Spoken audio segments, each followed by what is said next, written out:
Hello, creative people. Thanks for tuning into Melody or Witchcraft. I'm your host, Kathryn Petruccelli. On the podcast, we hear a poet read a work of their own and an Emily Dickinson poem of their choosing that contributed to their work. We discuss poetry, Dickinson, the fluidity of time, and the scope and sources of creative inspiration. The past is such a curious creature, Dickinson wrote. Join us to find out how it can teach us about our now. You know how dreary to be somebody. My life had stood a loaded gun in corners till a day the owner passed, identified, and carried me away. And now we roam in sovereign woods, and now we hunt the doe. And every time I speak for him, the mountains straight reply. And do I smile, such cordial light upon the valley glow? It is as a Vesuvian face had let its pleasure through.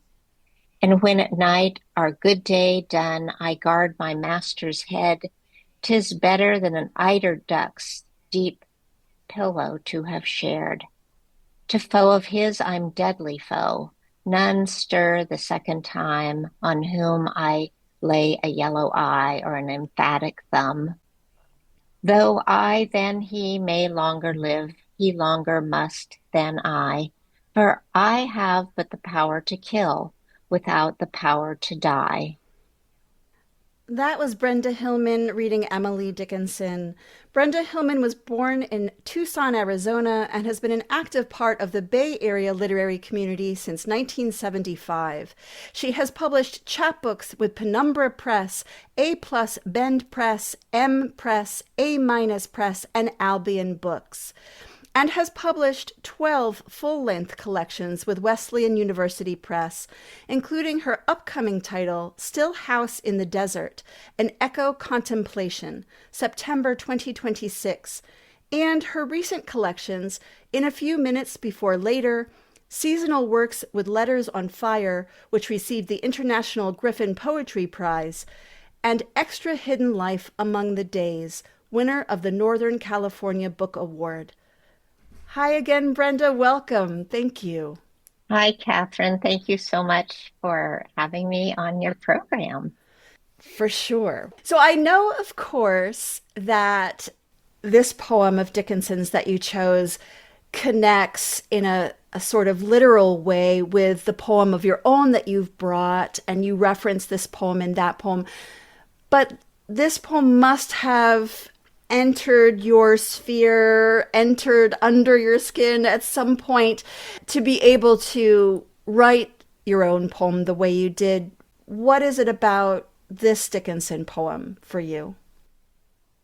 Well, it is one of her most profound poems, as you know. My husband, Bob Hass, and I just taught a course on Emily Dickinson, and we did this poem in the last segment. Among the things that I love about it, just the power of her image of life as a gun, as a loaded gun. I should say, as an aside, I'm an anti-war activist. So to be struck by the power of the gun is one of the things I was impressed by and moved by, and also wanted to speak into with my own writing. But I think just the way she sets up the metaphor is one of the most powerful things. And then, of course, the way she moves through the narrative, as she does with a sort of allegorical power and style that she deploys a lot in her work. And then at the end, just leaving us with this paradox. Though I than he may longer live, he longer must than I.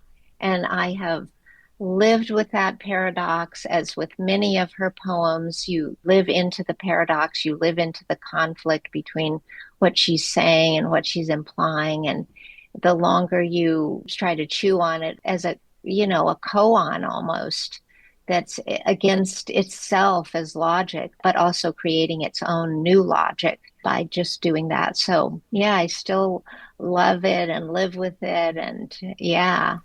What about Yeah. you? Do you know this poem Oh. pretty well, or? Well, I really feel myself a novice still in looking at Dickinson's work, to be quite honest. I was thinking about questions I wanted to ask you, and among them, what has knowing Dickinson's work allowed you to do in your own? And I was kind of turning that question on myself. For me, I feel like it's still very broad. Like, I feel like I am still working through what it is that she was doing. And so I feel like her boldness and her intellect in a broader way feel empowering to me, but I couldn't sort of zero it down within my own work. This poem, I mean, it's the verve and the acknowledgement of the power, whatever that power is, if it's the literal gun, if it's the creative mind, if it's the creative life.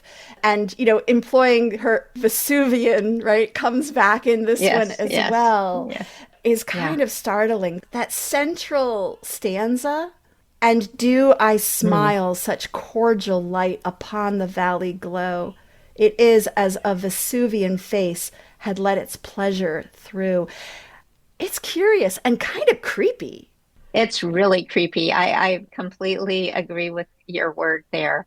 And just the way, she used Gothic imagery so much. And I don't know whether she got it from Poe or Byron or whoever was fashionable with this Gothic method at the time. But so many of her images in her poetry, when she uses the macabre or the Gothic thing. And for me, yes, a gun smiling and just the deep strange, icky wit of that, and having it end up in an explosion, being a pleasure. It's very orgasmic Yeah. at that point. So all kinds of, brilliant things have been written about this poem by feminist critics and others, but just the way it develops the gun's power in a sort of sweetness, and then I'm lying there next to my master, and it's better teider the eiderdown's deep duck's deep pillow to have shared. Just imagining I'm lying there on the pillow with him.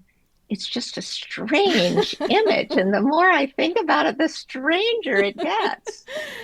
So that's one thing, Yeah. as I say in my intro to the little pocket Emily Dickinson, which I edited long ago, but it's her spiritual power and her ability to get into the paradoxes of existence that have informed my work much, much more deeply than if I had never read her. Hmm. Just she's a great, sister, ancestor. Yeah.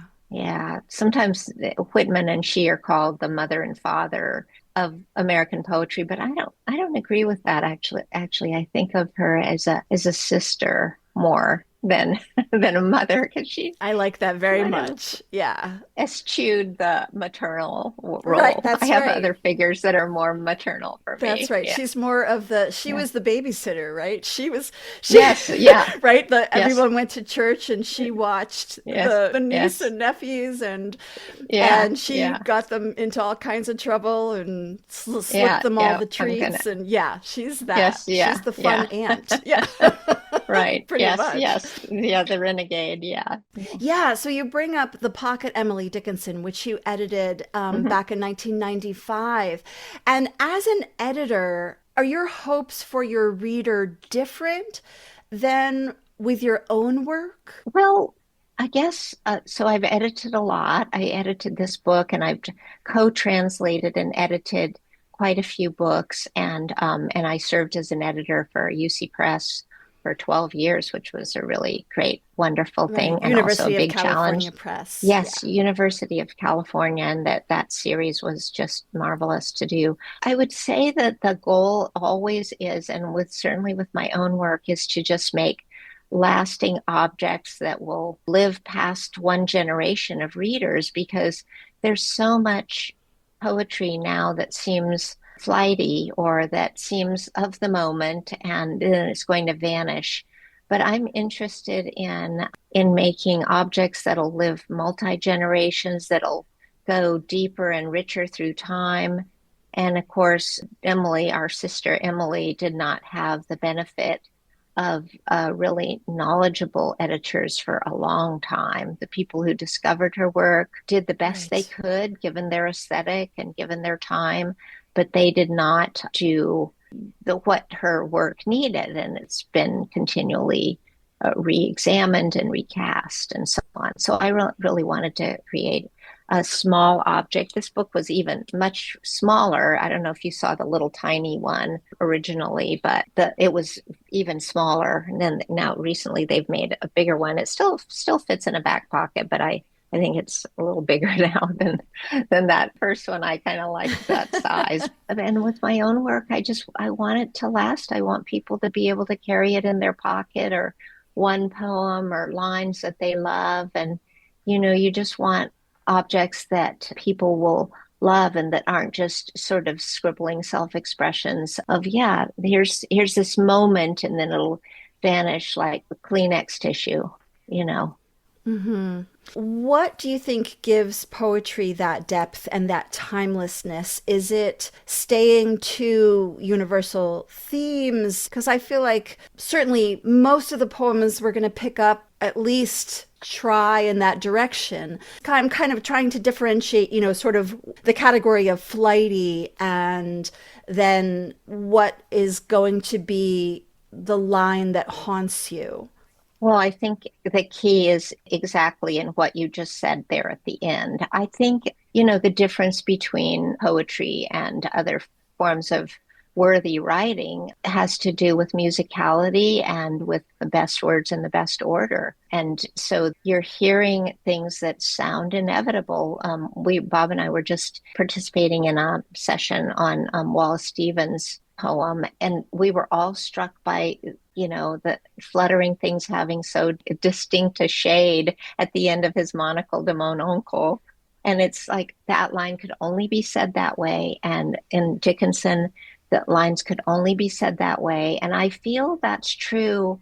And, we'll talk in a minute about my prose poem. But even in a prose poem, the difference between a prose poem and piece of maybe narrative prose that is serving a really wonderful function of telling a story, but you could paraphrase. And in a poem, you can't paraphrase. You need the poem to say itself, just like you need the musical phrase. So for me, it's about memorable beauty of language that could only be said that way. That's one thing about poetry. And also that it just gets human experience in a way that is original and eternal. That's a big word, but we can look back at Tang Dynasty poets and just say like, wow, I've been there. Mm-hmm. And here are these guys like wandering around in the mountains during an endless war, but they just sound as fresh. Even in translation, the translation's good enough. You get the image, you get the depth of human experience, you get the music. So those things, yeah. Yeah. Well, you're making me feel somewhat better because I feel like I'm always saying, I just want to explain Dickinson with Dickinson. Right, exactly. When my students used to say, like, Professor, what's a meaning, and I say the meaning of the poem is the poem. Just say the words over and over to yourself, and by the fourth or fifth reading. But in our culture now, I'm, speaking to Irish culture, but in American culture now, it's Oh, like you're speaking to lots of cultures. It's like the meaning should be immediately available. And if I don't get it right away, I'm throwing it out. I want it to be accessible, that word that I really can't I stand, can't stand that actually. word either. Oh, yeah. I No, hate, we're on the yeah. same page. I hate that Yeah. word. Yes. Yeah, accessible. Yeah. Accessible. Well, no, is music accessible? Is a painting accessible? No, you live with great paintings or Beethoven's late string quartets. Like that takes a whole lifetime to understand that music. So listen and hear and reread a poem. You could reread a single Dickinson poem, or I hope some of my poems will survive to be reread that often, so that you can just, I get richer and richer and richer every time I read it. Yeah, no, absolutely. Thank you. I want to just read back to you before we leave this a couple of sentences that you wrote in the prologue to The Pocket, Emily Dickinson, that I particularly loved. You said, "In dazzling swiftness,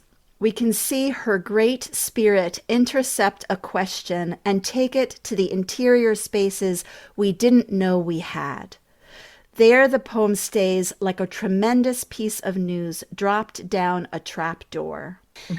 It's wonderful. It says so much about Dickinson, but also so much about us. Also, I couldn't help just focusing on that word tremendous because I had the wonderful scholar Barbara Mossberg on the program, and she read Yes. A Little Madness in the Spring, and she was focusing on that word tremendous in that tiny little Yes. poem. So when I saw that word tremendous, I thought, yeah. Yes, yes, yes. And just the idea of, I did a lot of work with hypnotherapy during my middle ages. And one of the images that I had in hypnotherapy and trance work was entering an underground space that's vast. And I think it's very common to a lot of mythological work. So I do think of her as taking us to these places. And many great poems do. I mean, Ode to a Nightingale, they take you to the depths of spaces that you didn't know you had and that you thought you needed more of, and you do, you know.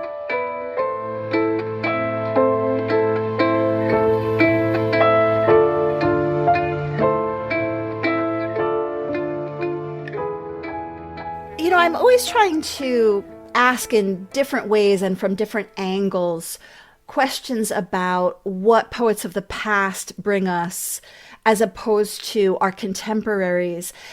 And as you're speaking, I'm just thinking maybe one thing about the lasting nature of the poets of the past is that they're the ones that lasted. In other words, it's already been culled, it's already been curated. If someone is gone and their work didn't have the weight, we don't know them. Is that fair? Is that somehow true? I think it's very true.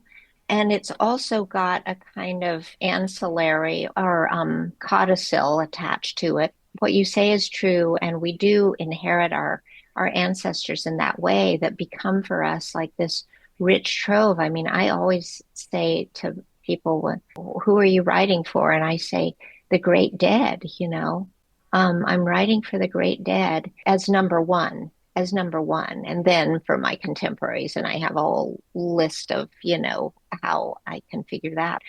But I do feel like the codicil part I wanted to say is that we are always reconfiguring the past, because obviously I look at my anthologies that I had when I was a kid, you know, at Pomona College. I'm looking, and, you know, all guys, maybe Denise Levertov would squeak through or Elizabeth Bishop squeaked through. But until recently, many anthologies did not contain Gertrude Stein Mm-hmm. as you know, as a major modernist or HD. The past is, yes, our gift and our model and our church and our cave and all of that, but it's also continually being revised. The past is a process, you know, and so I'm sure you have, you know, your own gods and goddess figures that are in there, and also you're adding to them.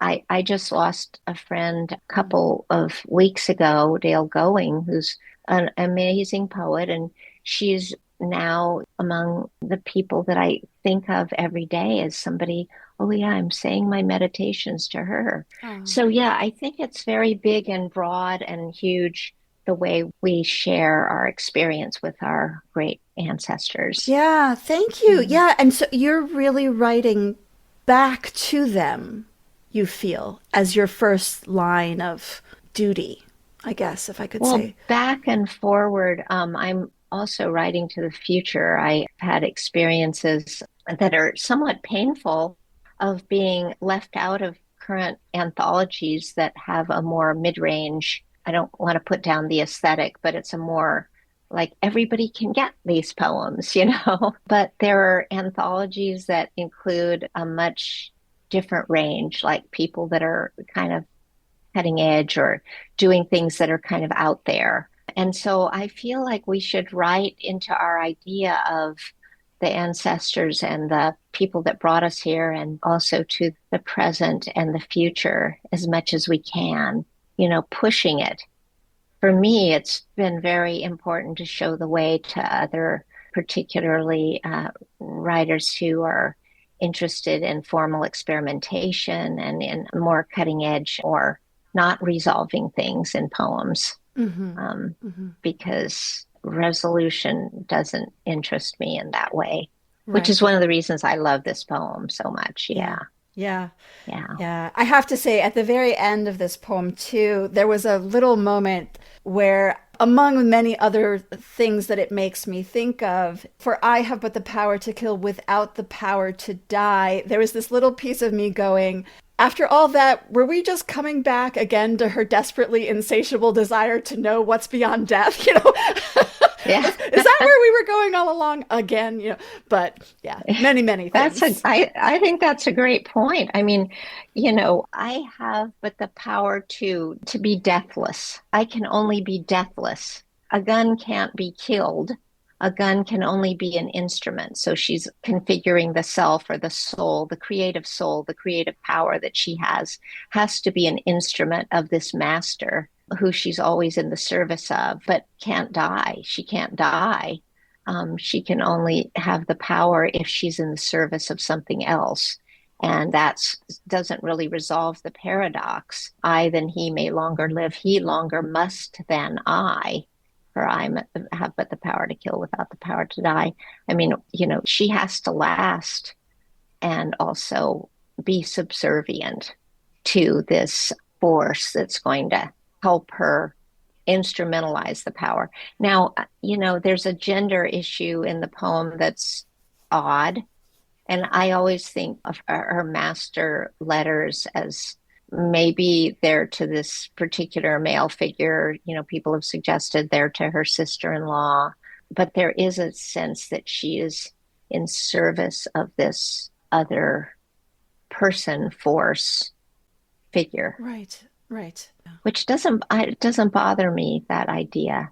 Hmm. I think she's trying to remake and reconfigure her Christian inheritance so that it's a kind of a God that's bigger than she is, or not necessarily a God in the traditional sense at all, but a Yeah. power that she's serving. Different than just the one that's all pissed off about sinning. Which, Yeah. No, we threw that one yeah, out a long time ago, and she threw it out. she did. Yeah. She did. Would you read your poem that you brought?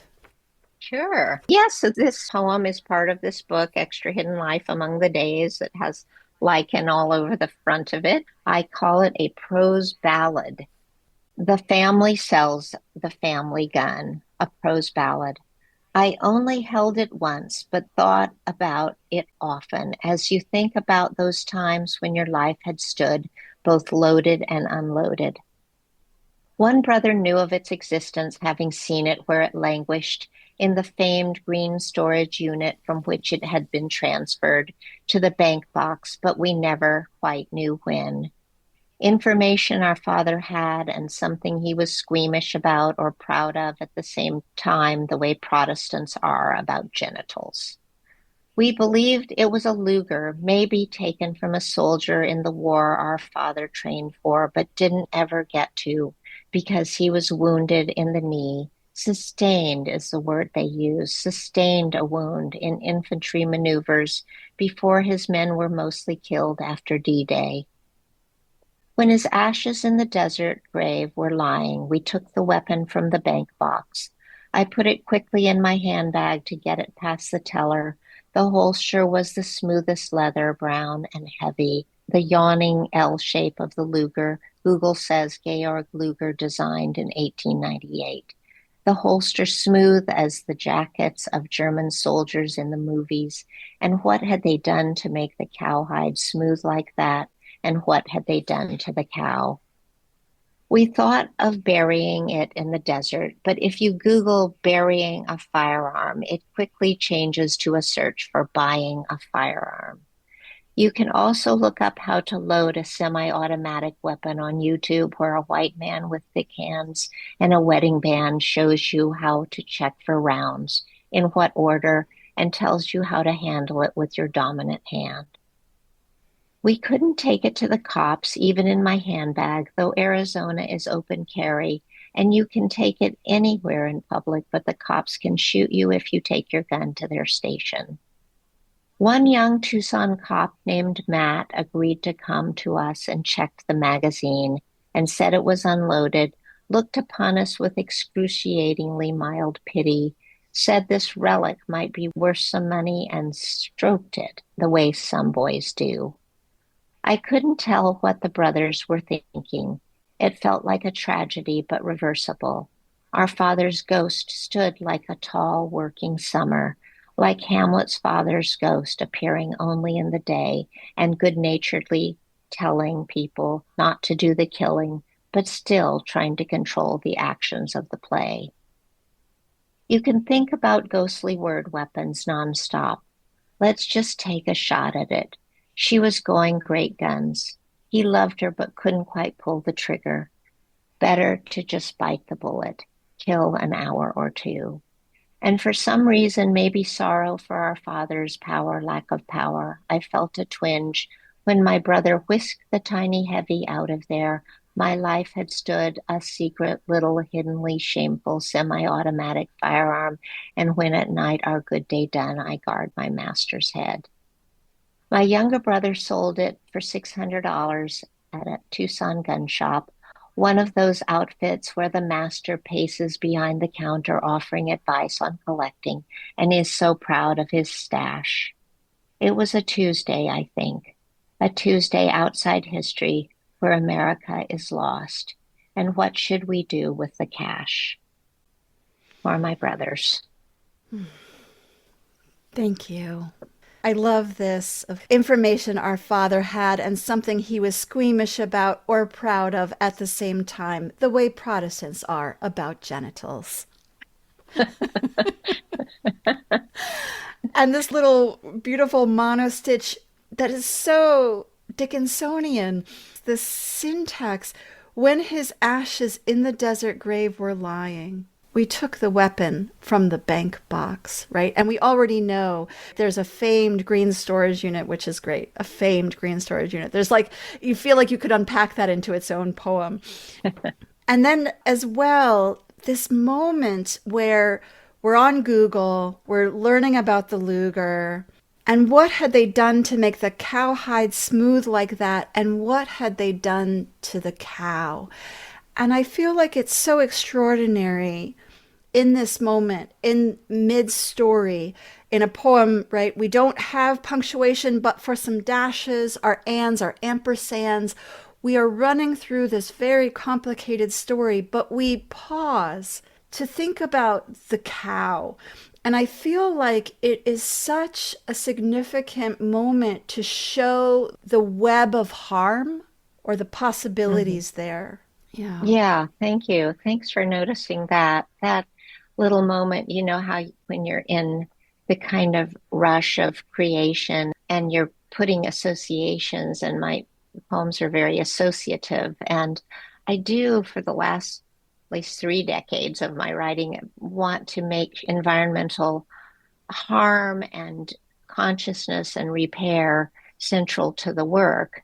And it's a poem that addresses gun violence, obviously, but also I really wanted to make sure that it's alluded to that it's a systemic violence, that we wear leather products or the leather products last and last. And what did that had to do with the history that's being suggested too? So yeah, I have many thoughts about this poem in relation to the Dickinson, which actually the Dickinson, weirdly, it didn't occur to me till long after I thought of writing a poem about this gun. But it wasn't until I summoned Emily, thinking like, how can I speak with her into a metaphor for some harm reduction when it comes to, she's really writing about female creative power. And I'm trying to address, in a way, taking power away and replacing it with a different kind of power, the power not to do something. I mean, one of the things I'm aware of in the poem is, I don't know if it's noticeable when I read it, but it does have a very rhythmic, at times iambic, and at times anapestic So even though it's a prose poem, even the Midnight Ride of Paul Revere kind of sound from the 19th century that has a very rhythmic gesture. And what we were talking about earlier with, even though it's a prose poem, I do think of the telling of it as inevitable Mm-hmm. in that way. It's a narrative, but it does have things in a particular order. And at the same time, the way Protestants are about genitals. I want the lines to be. That one always gets a laugh when I read this poem Oh, I'm in an sure. audience because people just like, oh, did she just say that? She looks like a completely nice person, but she's like bringing up genitals immediately. um, Oh my gosh. On the final line, now you read a Tuesday outside history, and in my version, I have a oh Tuesday yeah, inside history. that was a mistake, but isn't that a That is funny fascinating. error? Yeah, a Yeah, bit, yeah. a bit. No, it's the line is a Tuesday inside Inside history where history. America is lost. Yeah. And I guess we are inside and outside at the moment, aren't we? Oh, yeah. This was written long before, or not long before, but before the current administration. It feels like we're inside history, but uh, at an apocalyptic moment. Yeah, Yeah. this final line, it was a Tuesday, I think. It's like as if it were to be a Mm-hmm. throwaway line, which of course, I mean, its subtlety is what knocks you over. It was a Tuesday, Mm-hmm. I think, a Tuesday inside history where America is lost. And what should we Mm-hmm. do with the cash? No, Mm-hmm. no resolution, no full stop there.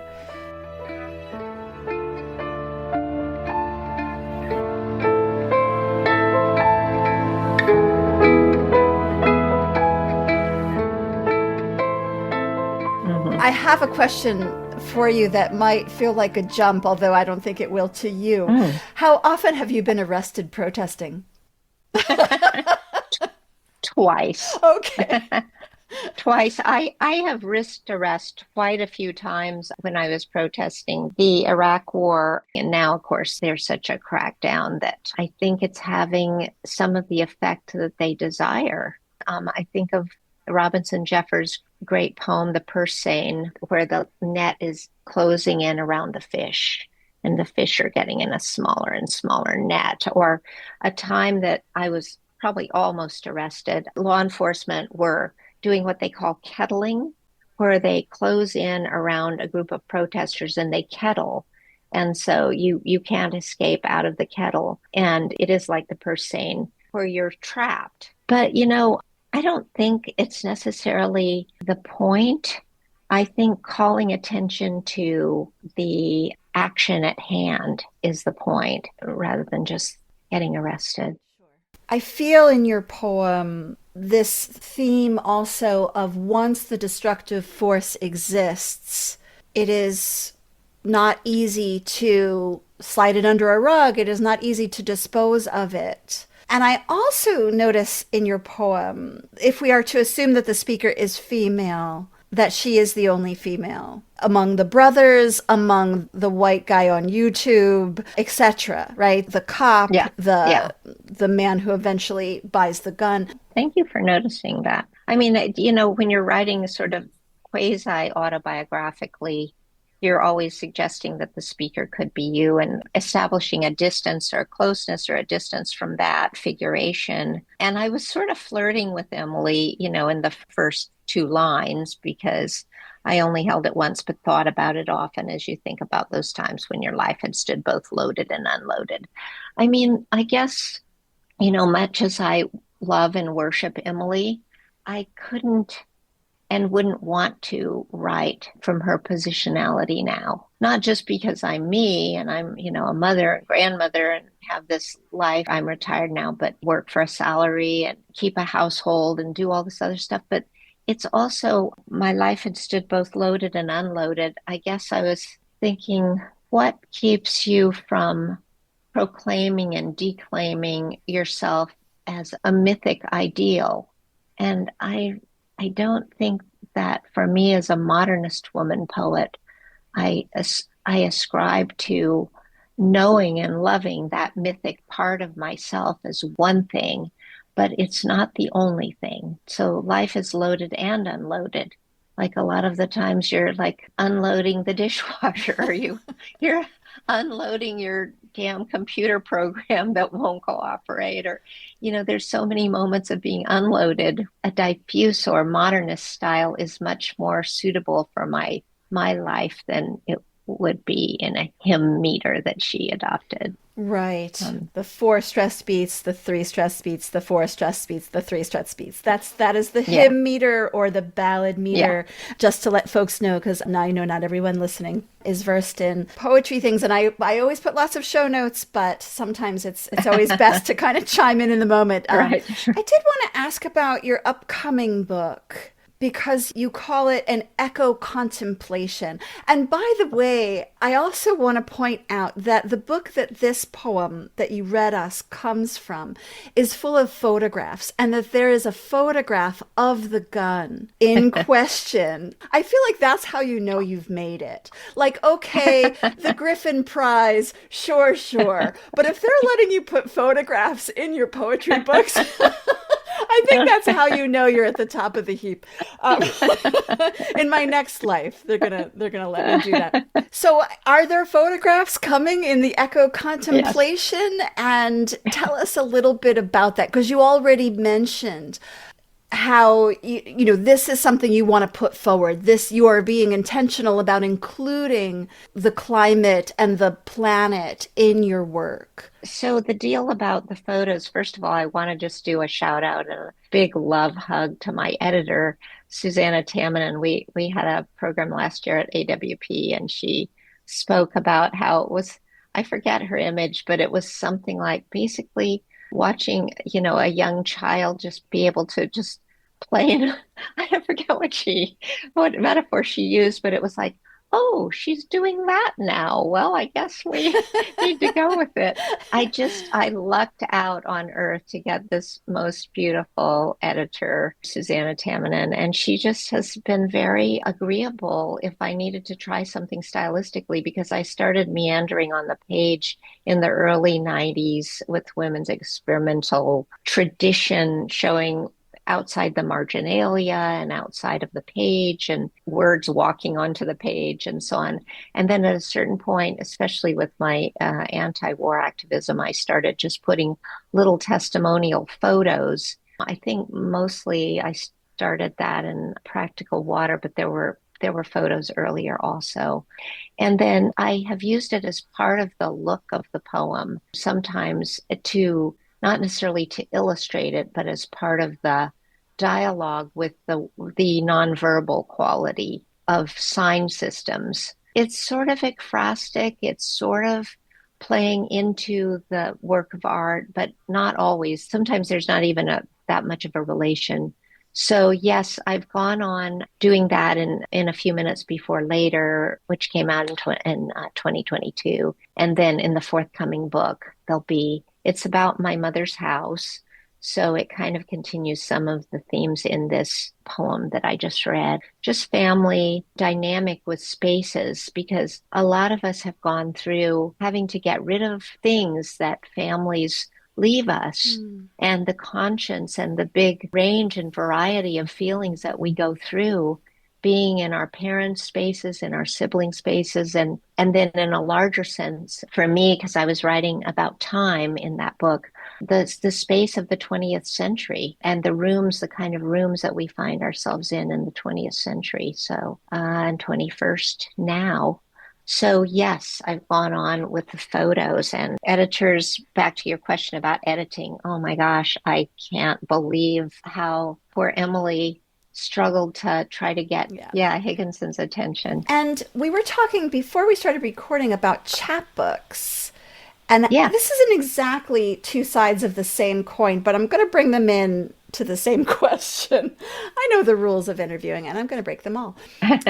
If a chapbook is sort of a little smattering, a short gesture, as opposed to, gosh, what is now turned into some really long poetry books, some of the full-length collections being published, how does that balance against the long poem? And I want to be clear, I'm not considering, the poem that you offered up here as a long poem, but you have some quite long poems that go for pages. So I think some of your elegies and your odes, for example, in the book that this came from, what is required in those longer poems to sustain it? Is it different than the quarter page poem? Is there a different balance of logos, pathos, something else? Yeah, that's a great question. Absolutely a great question. So, a couple of things. I mean, I people always say like, "Oh, well, how would you describe your poetry? What kind of poetry do you write?" And I have some adjectives that I use, but I love short, medium, and long poems. I mean, I love reading Dante and I love reading Keats' odes, which are medium, and I love reading Dickinson, or I love reading Wordsworth's Prelude. I love reading A Slumber Did My Spirit Seal, his tiny short poem. And Wordsworth actually was a model for me. It's like, he couldn't have done in the Prelude what he did in My Slumber Did His Spirit Seal, and vice versa. I don't think that everyone is like one kind of poet or another kind of poet. Many of us have impulses that can't be ascribed to short spaces and impulses that can be. I love writing, very elliptical, short lyrics that people can carry around. But it honestly, let's see how to say this.